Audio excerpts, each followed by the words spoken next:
Bonjour à tous et bienvenue dans cette nouvelle vidéo. Aujourd'hui, nous allons parler d'une matière assez compliquée, les phrases complexes. Avant de détailler les différentes phrases complexes, il est important de bien comprendre ce qu'est une phrase complexe. Une phrase complexe est l'union de deux phrases que l'on appelle simples dans le but d'en former une nouvelle. Une phrase simple est une phrase qui ne comporte qu'un seul verbe conjugué. Prenons un exemple concret. La phrase simple « j'ai faim » que l'on va unir à la phrase simple « je mange un fruit ». Voici l'une des possibilités de phrases complexes que l'on peut créer à partir de ces deux phrases simples. J'ai faim, donc je mange un fruit.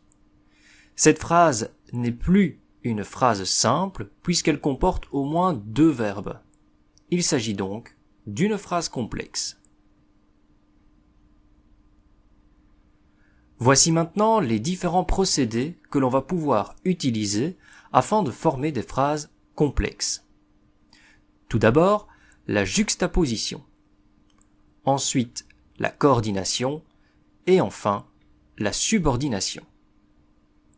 Commençons par voir en détail en quoi consiste la juxtaposition. La juxtaposition consiste à unir deux phrases à l'aide d'un signe de ponctuation autre qu'un point. Par exemple, pour unir les phrases « j'ai faim » et « je mange un fruit », nous pouvons utiliser les deux points afin de faire comprendre une cause et une conséquence. Cela donne donc « j'ai faim, je mange un fruit ». Deuxième moyen de créer une phrase complexe, la coordination. Comme son nom l'indique, pour créer une phrase complexe coordonnée, nous allons utiliser une conjonction de coordination, que sont mais, ou, et, or, ni et car, ou un adverbe de coordination comme par exemple alors, puis, cependant, aussi, etc. Reprenons les deux mêmes phrases en exemple, mais cette fois-ci, construisons une phrase complexe coordonnée. Cela donne donc « je mange un fruit car j'ai faim ». Nous avons bien une conjonction de coordination qui unit les deux phrases simples. Nous venons donc bien de créer une phrase complexe en coordonnant deux phrases simples. Troisième procédé qui permet de créer une phrase complexe, la subordination. Comme son nom l'indique, la subordination va consister à unir deux phrases simples à l'aide d'une conjonction de subordination, mais aussi d'un pronom relatif.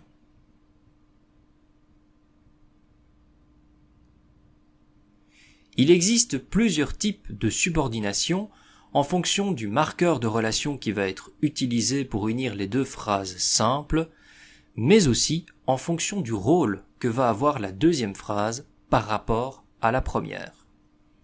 Voici les différents types de subordonnées. Les subordonnées relatives, dont le marqueur de relation sera un pronom relatif.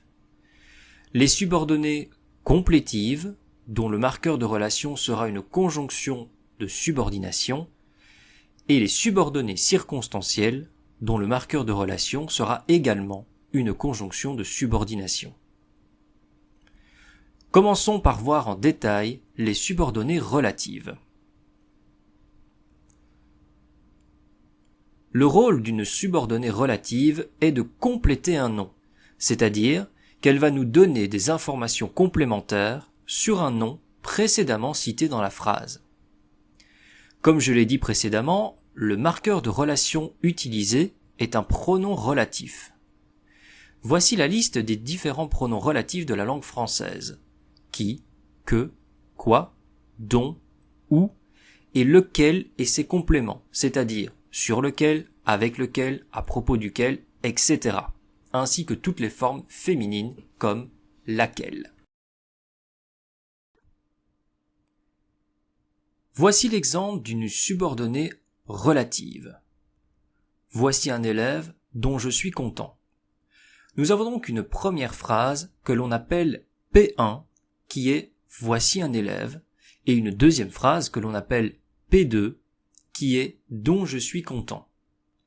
La P2 correspond à la phrase qu'on est venu unir à la première. La P2 s'identifie donc facilement car c'est dans celle-ci que se trouve le marqueur de relation, en l'occurrence dont, dans la phrase. Dont est bien un pronom relatif. La P2 a bien pour rôle de compléter un nom, dans ce cas-ci le nom élève. La phrase est donc bien une subordonnée relative.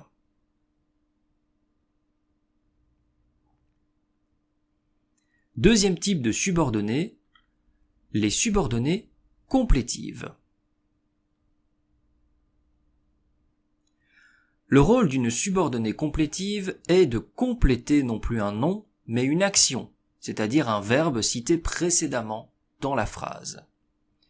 Nous l'avons déjà vu, le marqueur de relation est la conjonction de subordination.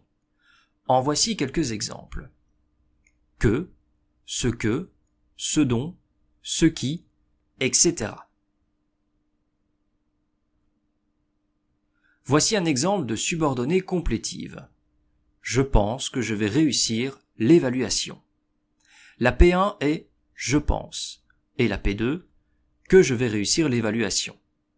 Encore une fois, la P2 est reconnaissable par le marqueur de relation qui est ici que, qui est bien une conjonction de subordination. Le rôle de la P2 est bien de compléter le verbe penser. Nous avons donc bien une subordonnée complétive. Dernier type de subordonnées, les subordonnées circonstancielles. Le rôle de la subordonnée circonstancielle est cette fois-ci de compléter non pas un nom ni une action, mais bien l'entièreté de la P1. Pour construire une subordonnée circonstancielle, nous l'avons déjà vu, nous allons utiliser une conjonction de subordination. Cependant, nous n'allons pas utiliser les mêmes conjonctions que pour les subordonnées complétives. Voici quelques exemples de conjonctions de subordination utilisées dans les subordonnées circonstancielles. Quand, comme, puisque, si, etc. Voici un exemple de subordonnée circonstancielle. Comme j'ai travaillé, j'ai réussi l'évaluation. Dans ce cas-ci, la P1 se trouve en fin de phrase. En effet, le marqueur de relation est placé en début de phrase, ce qui signifie que la P2 se trouve aussi en début de phrase. Le marqueur de relation est bien une conjonction de subordination. Le rôle de la P2 est bien de donner des informations supplémentaires sur l'ensemble de la P1. Nous avons donc bien une subordonnée circonstancielle. Petit récapitulatif. Une phrase complexe est donc une association de plusieurs phrases afin de n'en former qu'une seule.